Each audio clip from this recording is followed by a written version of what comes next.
What's up everyone and welcome back to my channel. And in today's video and in today's episode of Chess Reviews, we have a very serious game to review today. Okay guys, today we won't be reviewing one of my games. Today we won't even be reviewing one of my subscribers' games. Today we will be reviewing Mr. Andrew Tate's game. And you know, if you know him, and you probably know at least like who he is a presence, okay? But this dude is always like bragging about having a grandmaster dad and that he's a very good chess player. And today I was thinking like, okay, let's go and visit his chess.com profile. Thanks to DD5 Queen, I have unlimited game reviews, so I can like see, is he truly this good at chess as he says he is?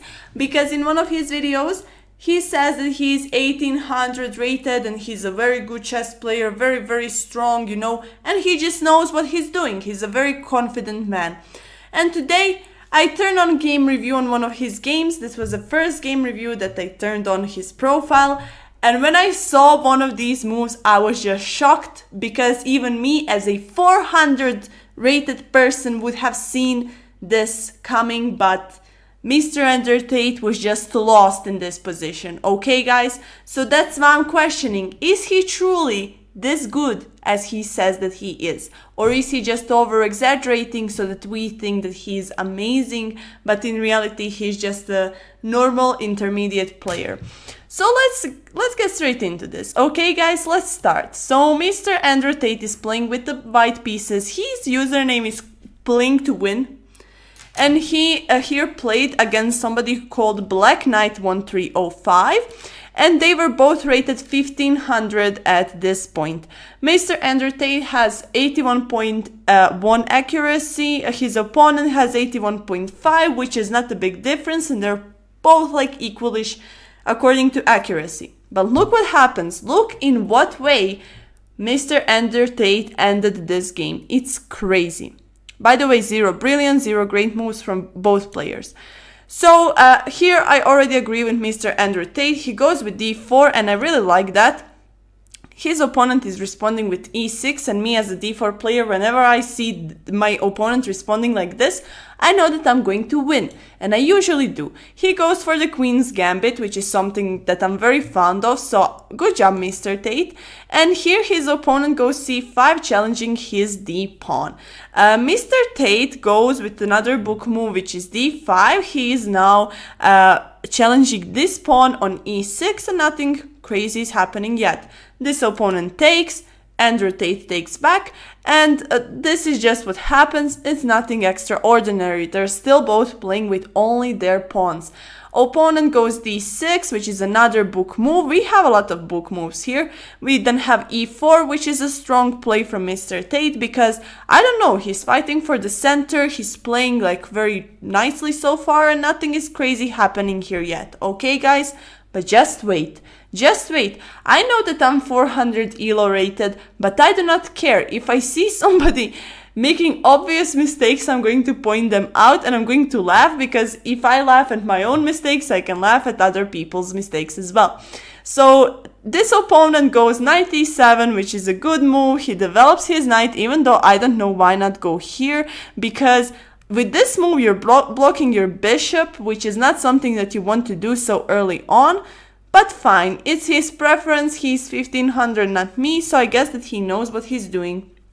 Then we have knight f3, which is an excellent move by Mr. Tate, which is something that I would have done as well, which is developing his knight in a much better way than his opponent, because he's blocking his bishop and Mr. Tate is not. Then we have knight g6. Here Stockfish says right on target. This is the best move possible. Why? I truly do not know. I cannot tell you, because as said, I'm a 400 rated person. Okay guys? But okay, nothing crazy is happening. We have bishop d3, which is an excellent move. He's developing and he's preparing to castle, which is something that you should definitely try at least to do. But it's not mandatory, but it does get your king to safety. Then we have by opponent played horse d7. Yes, it's horse.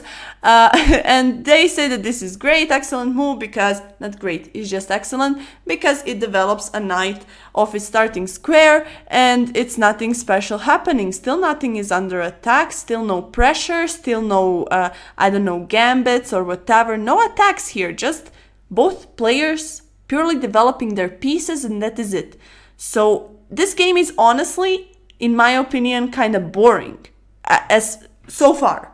So far it's very boring, because nothing special is happening. They traded pawns, and now they're just both easily developing their pieces, and that is it. There is no pressure whatsoever. Mr. Tate goes with his horse to d2, developing it and connecting his horses, which I think is a very beautiful thing. I love two horses being connected, and it's just amazing.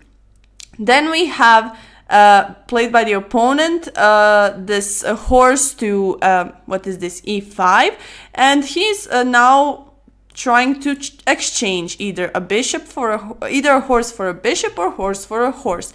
And to that our Mr. Tate says, okay, I will take your horse with my horse, and now he just takes the horse with the horse to not damage this pawn structure here, and everything is going well so far. This is the best move. White is, no, this is completely equalish. So see, all of these moves were either good moves or book moves in the beginning, excellent moves or best moves, but now we're going to start and see what happened in this game. Truly the boring part stops now. So here white is slightly winning by 0.7, which is nothing. And now Mr. Tate goes with a knight to f3, which is an inaccuracy, because this ignores to put his bishop to safety. But I mean, he has a queen here, but why would you want to? You just, I mean, at least in my opinion, I'm just saying all of this from my opinion, because you just traded your horses, okay? And now you're also going to trade up your bishops, your everything. Why want to go so early in the endgame? I don't know. For me, I'm not a very big fan of an endgame, and I'm not a very big fan of trading everything so fast. But here, Mr. Tate jumps with his horse to f3. Why? Why? Your other horse was just here, and instead of letting your opponent take it here so that this horse from d goes to f, and now you all of a sudden have a horse there again, and your opponent has much more troubles, you decided to be the one trading up, and now you go back with this horse, which is just like, I don't understand this move. So here, this opponent goes and pins this horse to the queen, which is something that I saw in 100 ratings, something that I saw in 1500 ratings, something that you will probably always see. Mr. Tate goes with bishop to f4. They say that this is good because this simultaneously wins time by attacking the opposing knight. But fine, here the opponent trades up bishops, bishop for a horse, and here opponent also trades a horse for a bishop with a check, and Andrew Tate finally develops his queen, his most valuable piece, which is the best move. And now we have bishop e7, which is the best move. Finally, this opponent decided, oh, I actually want to develop my bishop, and I actually want to be able to castle. By the way, I was thinking that this game, I didn't truly analyze it so well, but I thought that this game will get better and not so boring, but it's still actually a very boring game. Now we have rook to g1, which is good because he's attacking this pawn right here, and the opponent decides to defend it like this, which is great, and this is the best move. And Andrew Tate castles queenside, even though, I mean, they say that this is the best, because now he is defending this poor pawn that was under attack by this bishop that was also protecting this pawn here. Okay, guys, but I don't know, castling queenside while you're so in the open. But he couldn't castle kingside because he moved this rook. So queenside was the only way to castle for Mr. Tate. Now his opponent plays a queen to b6, which is an inaccuracy. What is up with this coach? Look what Stockfish says. Stockfish says queen b6 is an inaccuracy. This threatens to play checkmate.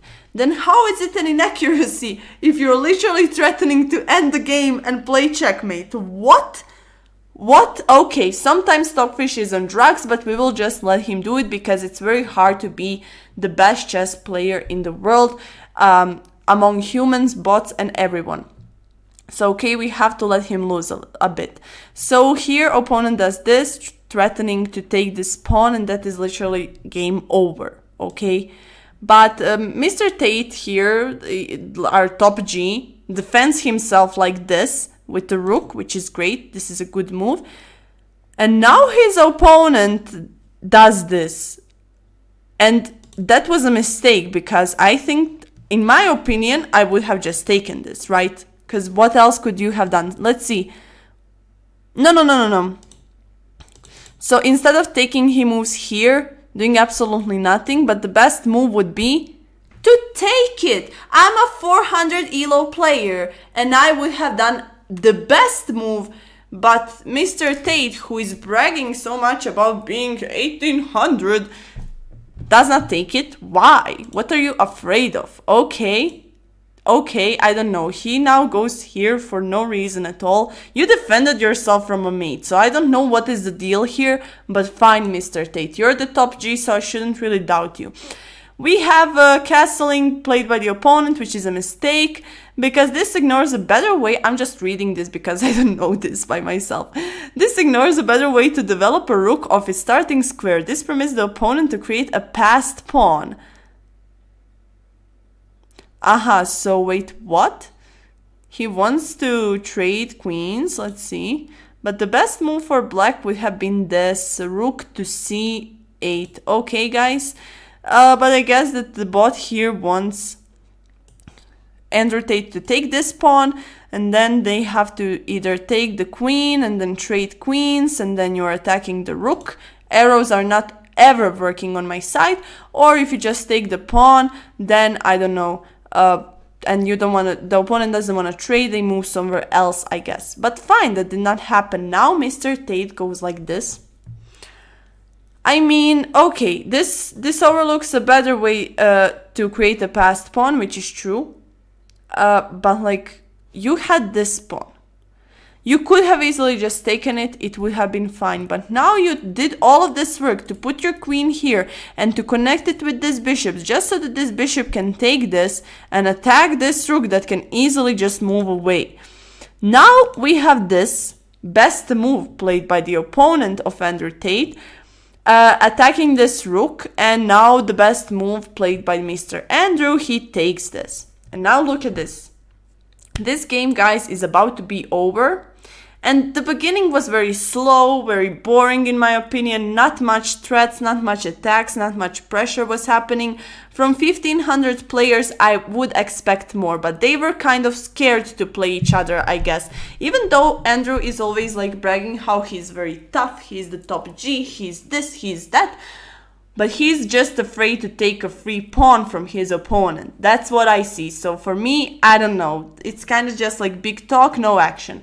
Okay, here we have rook c8, attacking this pawn, pinning it to the king.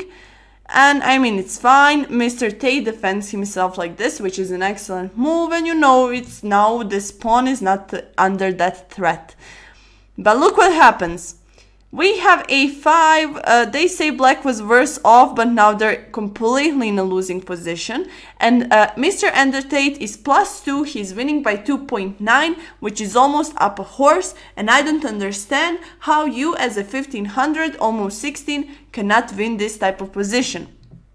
But he goes here, which is the best move because he kicks this bishop. And now look what happens. Opponent goes like this. I will scream, guys. His opponent runs away with his bishop to g5 with the check, thinking like, I'm checking you, I'm the best player, this and that, I'm so strong, 1500, blah, blah, blah.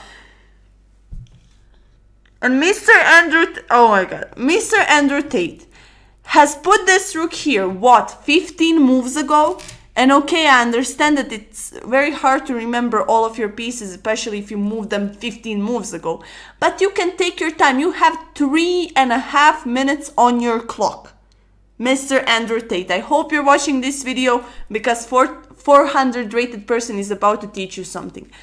Please, you have 3.5 minutes. You played a 5-minute game against 1500. You're the same rating. You're actually 4 points above them. What are you afraid of? You're +2. You're winning by 4.4 after this move. Why? Because this is a free bishop played by the opponent. You have this rook, you just take it. You just take, I don't know why these arrows are not working, but you just take the bishop with the rook. Your rook goes much further in this guy's territory, and now you're just crushing their soul, Mr. Tate. That's what you could have done. They literally gave you completely free bishop because you confused them so much with this move e5 and you kicked them. They should have gone back. Maybe they also could have gone here or something. It would have been a better move, but this is completely blundered bishop. But our Mr. Tate that claims that he's such a good chess player and his dad was a GM and this and that and he's so strong and he's not afraid of anyone and he's the smartest guy alive, the best in every single thing that he touches, plays a move, rook d2, completely blundering his rook. Why? Why? And now, of course, the opponent was like, oh, I blundered my bishop. Oh, I'm actually fine. Let's take this. Mr. Tate takes the bishop. And after this move, after this check with the queen, Mr. Tate resigned. I don't know why, but Top G, when he speaks, he's never giving off an energy like I resign. I mean, when he's talks, he's always like, I'm the best, nobody fucks with me, I'm this, I'm that, you know, he's just the top G and he's the best in the world, he's the world champion of this and that and this and that, and then he resigns after blundering. Guys, I always tell you, do not blunder, but even if you do not resign because you still have your pieces, you could have won somehow, but like this is crazy. These last couple of moves are what the hell. I cannot believe that I'm a 400 rated player and I'm reviewing 1500s games and I'm just looking at this like what the hell. Even without the game review, because first I viewed it without the game review, I was still looking like, what, isn't that just a completely free bishop? And it was, it is, it still is, it always will be. In this type of position, this is a free bishop. And if he took it, he would have been almost completely winning. Okay, guys? But no, Mr. Tate got intimidated by this random and he decided to give him a completely free rook. I mean, it's not completely free, but he had this bishop for free and instead of taking it, he decided to give his rook for that bishop that was literally free a move ago. So yeah, that is how Andrew Tate plays chess. We have here estimated elo for both players is the same. We have 1750 for Mr. Tate and 1750 for his opponent, which is a little bit more, not just a little bit, it's 200 points above their ratings at this point. But still, I don't know, guys. As a 400 rated player, I cannot say that this was such a big brain play and that Mr. Tate is actually like such a good player because he obviously blundered. And it's not even like there was like a time pressure that he had 3 seconds, so he blundered. No, he had 3.5 minutes. He was just blind. He didn't see a fully free bishop and instead exchanged a rook. The rook! As Mr. Gotham Chess says, the rook, he exchanged the rook for that completely free bishop and then after queen check, he resigned. I cannot believe that Top G is the person that resigns. I'm speechless. Okay, guys, I'm literally speechless. 1 second, I'm going to get myself something to drink because my throat is killing me. It's very, very dry. So you just sit back, relax, and look at this position for a couple of seconds. Just look at it and truly like get into this and tell me what you would have played, please.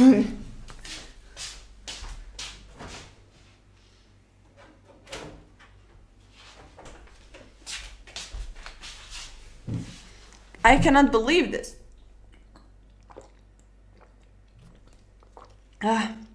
Water. Drink water. Breathe air. That is today's message of today's video. So guys, this is it. This is the game for today's review. How do you like it? Because for me, it was very boring in the beginning. Honestly, I have never seen such a boring opening from both players.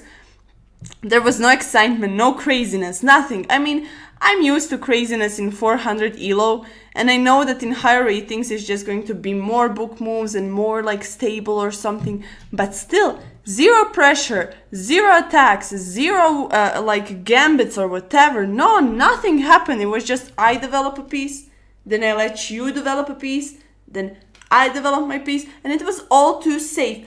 And I cannot believe that Mr. Tate is the guy who speaks so big of himself and he's like the strongest dude ever. And then he plays like so...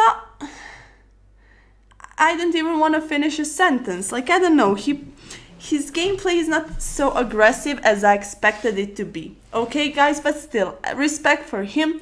The game was okay. He played very well until the end. But this end, I will just never forgive him about that, because you were raised by a grandmaster. You were raised by a grandmaster. What the hell, okay? You don't have to be completely chess oriented. But you play chess, and you play chess every day. That's what he said. He plays chess every day for 30 to 45 minutes a day. He plays chess more than me. And he has a pretty big rating, especially for me, who is 400. And then I come to see his games and I'm just completely disappointed. So guys, sometimes when you see and hear somebody talk so big about themselves, don't be so fast to like believe them, because not everything that you hear and see on the internet is true. Some people are going to brag about every single accomplishment that they have in their life and make it seem even bigger than it is, like Mr. Tate with his chess skills, because he says he's so good, such a good chess player, and he's 1800 blah blah blah. But meanwhile, he's resigning and losing a lot of games actually. I mean, he's still a human, there is no judgment. I'm just saying, he just speaks so big of himself, but in reality, he's not such a big and such the best person as he says that he is. But yeah, guys, if you like this video, if you like this review, make sure to give it a big thumbs up and sub to my channel if you already aren't, because that helps a lot. And come on, you have to be. If you want to donate, buymeacoffee.com/CapaCapetti is the link to donations. And add me on chess.com, username is CapaCapetti. Follow me on Instagram, username is the same. And let me know in the comments down below, what do you think about Mr. Tate's game here? Because for me it was very boring, no chaos at all. And I just didn't expect him to play so defensively in a way. I was expecting much more attacks and pressure from top G. But I guess maybe my expectations were too high. And yeah, that is it. I wanted to say something else. Yeah, today's message from today's video, except don't believe everything that you hear and see, is also do not blunder, do not resign like Mr. Tate resigned here. Please look at the board, because when you have time, you can use that time. If you have 3.5 minutes, those 3.5 minutes are yours. So use it to see the board. Because I don't know, I have to check how much time did he spend on blundering here. So 3:38, it's 15 seconds spent to blunder a full-on rook. So please guys, don't be like Mr. Tate. Take your time, do not blunder, do not resign, just chill, take your time and everything will be fine. This is your daily prescription from your favorite chess doctor, and that is it. I will see you all probably not tomorrow, but the day after, because tomorrow I'm going back home and I'm very excited for that. So tomorrow I will be traveling.